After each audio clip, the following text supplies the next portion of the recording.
Selamat pagi semuanya. Saya sudah lama banget ya nggak ngonten gitu. Saya mohon maaf sebelumnya karena memang ada beberapa hal yang harus dilakukan gitu ya. Tapi nggak apa-apa. Gimana kabar kalian? Alhamdulillah kalau misalkan baik. Hari ini kita akan mempelajari apa ya? Mungkin ini lebih ke arah pengalaman saya pribadi gitu ya. Saya berharap orang ini tahu gitu. Jadi apa yang harus dilakukan eee, kepada fresh graduate yang baru mulai kerja gitu. Saya ini berharap dulu ini ada yang memberitahukan saya gitu sebenarnya, tetapi memang, waktu dulu itu gak ada yang memberitahu saya dan emang saya harus gali sendiri gitu, ilmu-ilmu ini gitu. Oke, langsung aja kita mulai ya. 5 tips untuk fresh graduate yang baru mau cari kerja. Kenapa saya tulis fresh graduate di sini ya? Ini sebenarnya cocok untuk semua gitu ya, tetapi, kenapa saya tulis fresh graduate, itu karena waktu itu saya masih fresh graduate gitu. Dan saya benar-benar, ingin cari pengalaman, ingin cari kerja, ingin, bener-bener mengetahui, gimana sih dunia luar gitu. Oke, kita masuk ke slide pertama ya. Ketahui cara belajar, ini penting banget, banyak banget gitu ya, apa ya, fresh graduate atau mungkin orang yang ingin cari kerja itu bingung mulai dari mana gitu ya. Dan, banyak banget yang bilang, "Saya ini salah jurusan." Saya juga salah jurusan. Lebih tepatnya saya ini IT, tetapi saya nggak terlalu suka IT. Dulu saya itu nggak bisa ngoding, nggak bisa kalkulus, logikanya juga nggak terlalu tajam gitu ya. Karena di IT kan perlu banget gitu logika yang tajam. Dan memang apa ya, kurang cocok gitu, merasa kurang cocok di jurusan IT gitu. Karena ini gitu, saya nggak tahu cara belajar saya dulu. Jadi yang pertama, melalui media apa kamu belajar gitu. Saya pribadi itu melakukan, pembelajaran itu melalui video gitu. Saya nggak bisa baca buku, saya nggak bisa melalui audio, pengalaman saya belum punya pengalaman waktu itu, dan lain-lain gitu ya, masih banyak yang, bisa kita gali gitu medianya. Jadi ini fun fact gitu ya, waktu kuliah saya itu dijejelin buku gitu. Kalian, kalau misalkan IT tahulah gitu, buku IT itu segede apa gitu. Apalagi yang mereknya itu O'Reilly ya, itu gede banget, tebel banget gitu. Dan saya itu nggak seneng gitu belajar dari situ gitu. Dan saya baru tahu, pada, akhir-akhir semester kalau misalkan saya itu apa ya, orangnya itu lebih cepat nangkep kalau misal dituntun atau lewat video gitu. Karena saya nggak bisa baca buku gitu, nggak seneng gitu baca buku. Fokus terhadap cara belajarmu sendiri. Iya, jadi konsisten, jangan kalau misalkan, kalian itu melalui video gitu katakan ya, jangan maksain, melewati buku. Boleh baca buku, tetapi lebih fokus yang ke video. Contoh, jadi ketika kalian itu ingin tahu prakteknya, kalian itu lihat video gitu ya. Nah, kalau misalkan kalian nggak tahu istilah ini apa gitu, cari di buku, itu sangat oke banget gitu. Tetapi yang saya ingin tekankan di sini adalah fokus. Jadi jangan melihat orang lain gitu. Cara belajarnya itu katakan lihat buku, kalian juga ngikutin lihat buku gitu. Kalau misal nggak works, ya udah fokus ke yang lain gitu. Itu yang apa ya, yang gua rasain gitu karena waktu dulu semuanya tuh buku gitu di kuliahan, saya gitu. Mulai dari apa yang disenangi. Saya sudah bilang ya, dulu itu saya nggak bisa sama sekali ngoding, nol, nihil, nggak ada, sama sekali nggak bisa ngoding, nggak ngerti apa itu library, nggak ngerti apa itu istilah-istilah IT, semuanya itu package apa semua nggak ngerti, inheritance, OOP itu nggak ngerti sama sekali gitu. Jadi waktu dulu ayah saya itu inisiatif untuk mengkursuskan saya gitu ke bidang yang, lain gitu. Jadi masih dalam ranah IT tapi bidang yang lain gitu. Kalau misalkan IT secara tulen mungkin bikin program gitu ya, dan harus ada bahasa pemrogramannya gitu. Nah, waktu itu saya dikursuskan ke web design gitu. Itu bukan bahasa pemrograman gitu. web design bukan bahasa pemrograman, tapi kalau web programming itu bahasa pemrograman. Tapi dari situ saya tuh jadi inisiatif cari gimana caranya saya jadi web programmer gitu. Jadi contoh ya, saya belajar web design awalnya. Lalu di web design itu saya perlu video nih untuk di-embed di website saya waktu itu dulu. Saya akhirnya belajar videografi.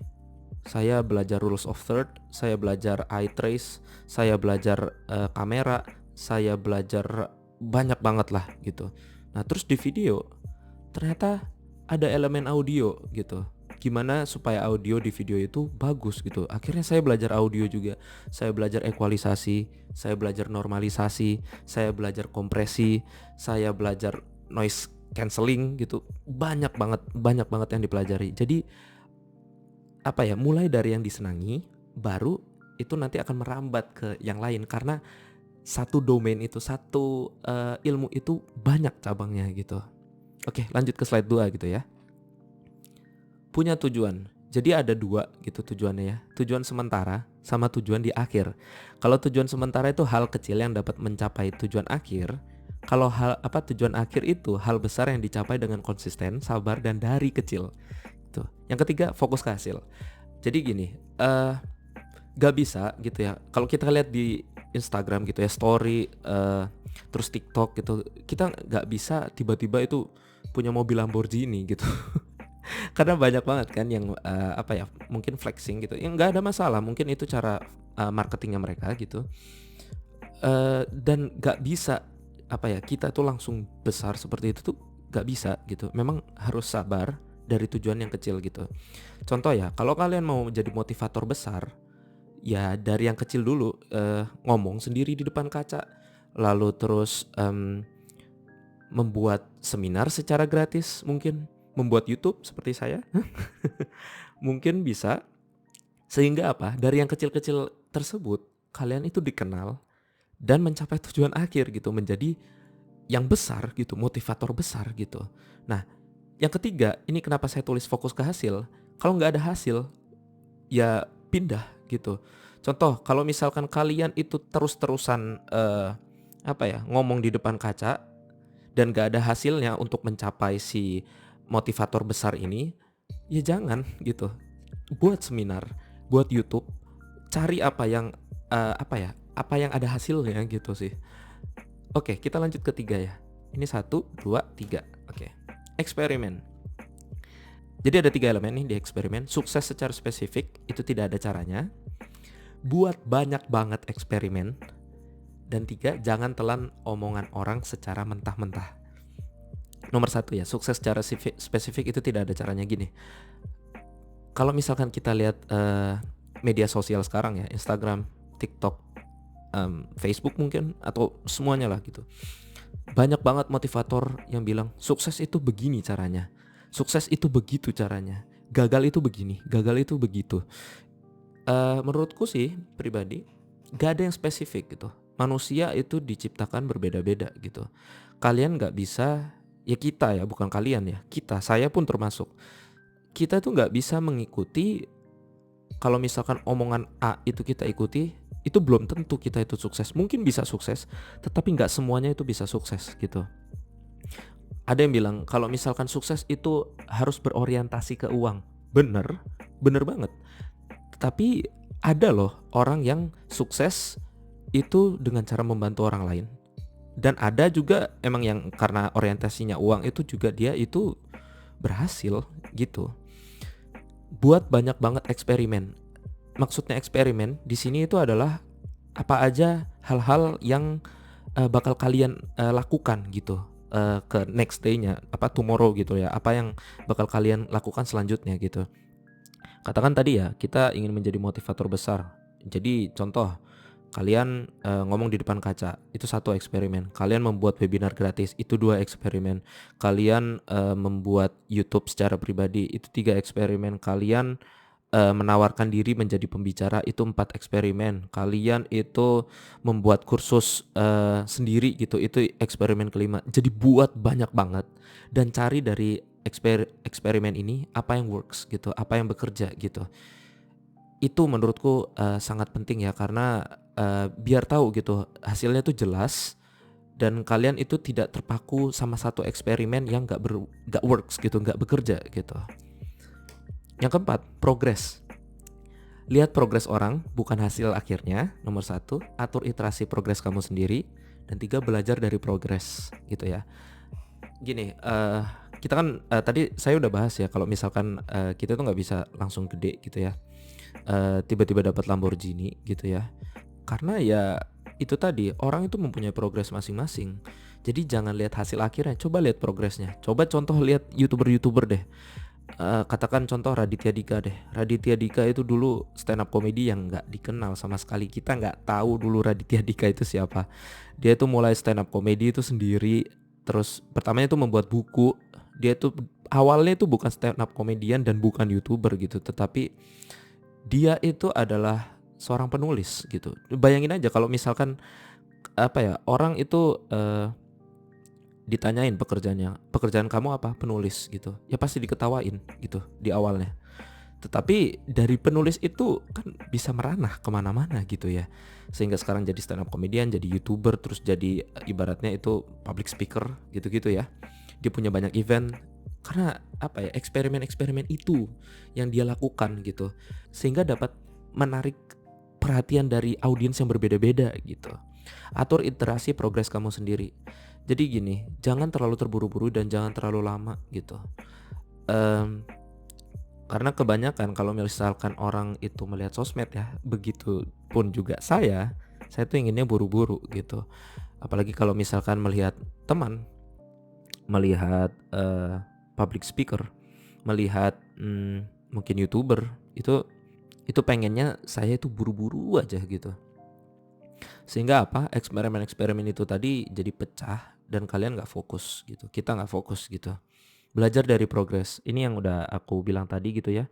Katakan progres kamu itu adalah ngomong di depan kaca. Kalau misalkan gak ada hasil ya udah tinggalin. Coba cari lagi apa ya, eksperimen yang ada gitu. Yang apa nih? Terakhir ya. Yang terakhir adalah ketahui dirimu gitu. Jadi aku di sini apa ya, ingin menekankan gitu ya, bersyukur gitu ya. Saya pernah ada di posisi saya itu tidak bersyukur gitu. Kenapa saya nggak begini? Kenapa saya nggak begitu gitu. Jadi apa sifatmu? Kalau misalkan contoh ya, kalau kalian misalkan introvert, ya udah gitu, nggak apa-apa. It's okay to be introvert gitu loh. Dan kalau misalkan kalian itu extrovert, ya udah bagus gitu. Karena gini, beda caranya gitu. Cara sukses tuh beda-beda. Gimana cara mengolah sifatmu ke arah yang untung gitu ya. Katakan kalau kalian mungkin introvert, itu lebih ke logika gitu ya. Lebih bekerja di balik layar gitu. Banyak kok orang yang sukses bekerja di balik layar gitu. Gak cuma 1-2 gitu. Contohnya hacker mungkin. Kalau misalkan kalian itu gak bisa apa ya, gak bisa logika tapi kalian introvert, itu juga gak masalah. Bisa aja jadi UI UX designer, bisa jadi mungkin desainer itu sendiri, mungkin bisa jadi analis, mungkin bisa jadi strategis. Banyak banget pekerjaan yang bisa kita eksperimenkan gitu ya. Diam bukan berarti rendah. Yang ketiga, jadi gini, saya itu pernah melamar ke sebuah perusahaan gitu ya. Jadi saya eksperimen juga tuh waktu apa ya, interview gitu ya. Saya nyoba kalau misalkan saya diem itu gimana, dan saya coba ngomong yang banyak itu gimana gitu ya.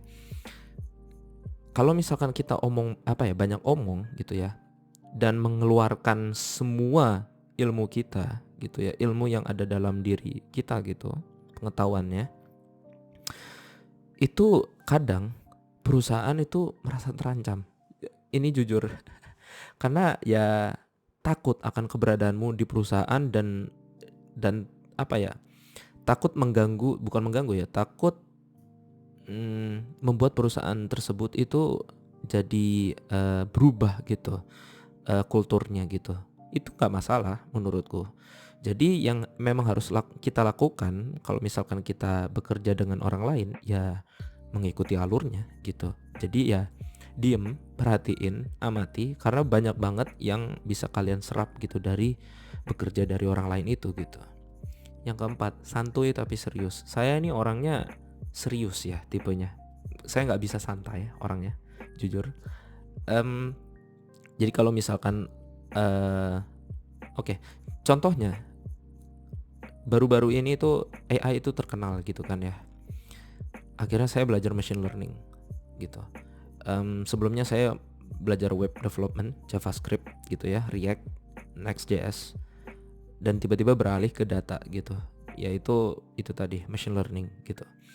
Saya nggak bisa santai orangnya, tetapi saya berusaha santai karena kalau saya nggak santai, saya itu biasanya stressed out, stres banget saya. Jadi diatur gitu ya, jangan terlalu serius dan jangan terlalu santai gitu. Karena kedua hal tersebut itu bisa bisa jadi jelek dan bisa jadi baik gitu. Kalau terlalu santuy ya kalian tahu sendiri gitu. Kalau terlalu santai ya bakal males gitu dan gak ada yang dikerjain gitu. Mungkin itu ya. Mungkin ini pertemuan singkat kita, dimana saya hanya memberitahu 5 tips gitu ya yang saya ketahui gitu. Kalau misalkan kalian tahu gitu ada tips lain, silakan tulis di kolom komentar. Jangan lupa like, jangan lupa komen, subscribe juga bagus. Ketiganya apalagi bagus banget gitu. Oke, sampai jumpa di pertemuan selanjutnya.